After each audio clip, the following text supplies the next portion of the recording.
இறை இயேசுவில் எனக் அன்பார்ந்தவர்களே, நம் ஜீவனுள்ள தேவனின் உயிருள்ள வார்த்தைகளை தினமும் கேட்பதன் மூலம் உங்களுக்கு நன்மையும் ஆசையும் உண்டாவதாக. இன்றைக்கு நம் உள்ளத்தில் ஆண்டவர் பேச விரும்புகிற திருவசனம் எபிரேயர் 4 திருவசனம். கடவுளுடைய வார்த்தை உயிர் உள்ளது, ஆற்றல் வாய்ந்தது, உள்ளத்தின் சிந்தனைகளையும் நோக்கங்களையும் சீர்தூக்கி பார்க்கின்றது. இறை இயேசுவில் எனதருமை நண்பர்களே, உங்கள் அனைவருக்கும் நம் இயேசுவின் அன்பை உரித்தாக்குகின்றேன். இன்றைய புனித பெர்னார்ட் மறை வல்லுனரிடம் நமக்காக இறை இயேசுவிடம் பரிந்து பேசி அவரின் மேலான இரக்கத்தை பெற்று தரும்படி ஜெபித்துக் கொள்வோம். இன்று ஆகஸ்ட் மாதம் 20ஆம் நாள் புதன்கிழமை. இன்றைய நாளில் பிறந்த நாள், திருமண நாள் கொண்டாடும் அனைவருக்கும் நம் ரோசரி பிரேயர்ஸ் குடும்பத்தார் சார்பாக இறை இயேசுவின் ஆசிர்வாதங்களையும் பாதுகாப்பையும் சொந்தமாக்குகிறேன். அது மட்டுமல்லாமல் சிலரை, தனக்கு நெருக்கமானவர்களை இழந்து பிரிவால் வாடும் நண்பர்களுக்கும் இறை இயேசுவின் ஆறுதல் அவர்களை தாங்க வேண்டுமாய் ஜெபிக்கின்றேன். அனைவரும் மகிழ்ச்சியாயிருங்கள், கடவுளுக்கு செவி கொடுங்கள், இயேசுவும் உங்களுக்கு பதில் தருவார், உங்கள் மன்றாட்டுக்களுக்கு செவி கொடுப்பார். நம் ரோசரி பிரேயர்ஸ் குடும்பத்தாருக்காக தினமும் தவறாமல் ஜெபிக்கின்றேன். உங்கள் வேண்டுதல்கள் எல்லாம் நிறைவேற வேண்டும் என்று அன்னை மரியிடம் கேட்கின்றேன். மறவாமல் ஒவ்வொரு நாளும் நம்மை நினைக்கும் தெய்வம் இயேசு. அவருக்கு மனதார நன்றி சொல்ல வேண்டாமா? நாம் தினமும் அவரை புகழ வேண்டாமா? திருப்பாடல்களை பாடி துதிக்க வேண்டாமா?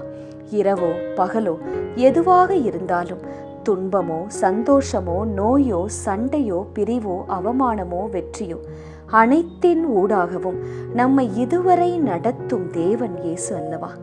அவரை ஒவ்வொரு நாளும் மறவாமல் நினையுங்கள் நண்பர்களே.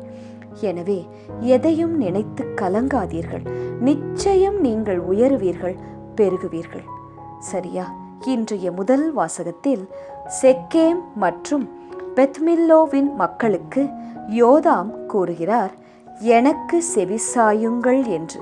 எனக்கு செவிசாயுங்கள், அப்போது கடவுள் உங்களுக்கு செவி கொடுப்பார் என்பதாய். ஆனால் அவர்கள் செவி கொடுத்தார்களா என்பதுதான் இன்று $1 மில்லியன் கேள்வி. கொஞ்ச நாள் கேட்பார்கள், பிறகு மறந்து விடுவார்கள்.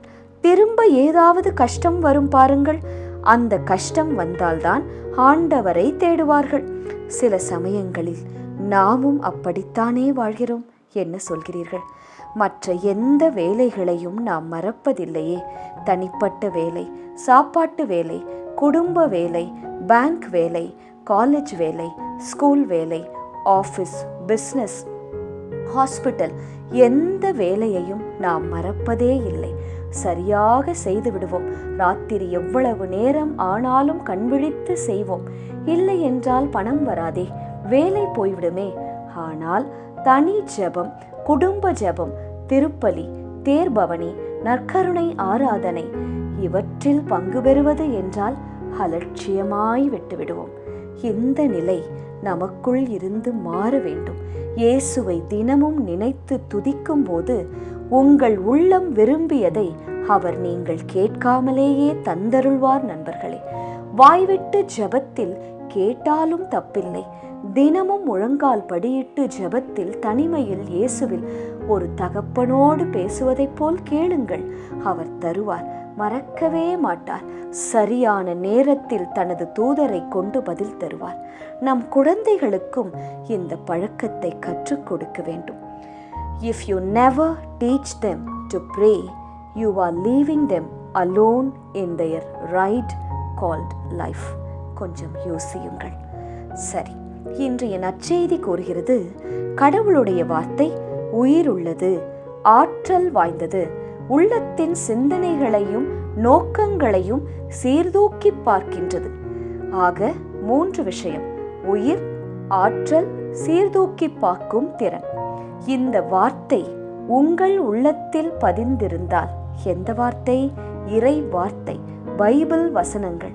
அதே 3 குணங்கள், உயிர், ஆற்றல், சீர்தூக்கி பார்க்கும் திறன் உங்களுக்குள்ளும் இருக்கும்.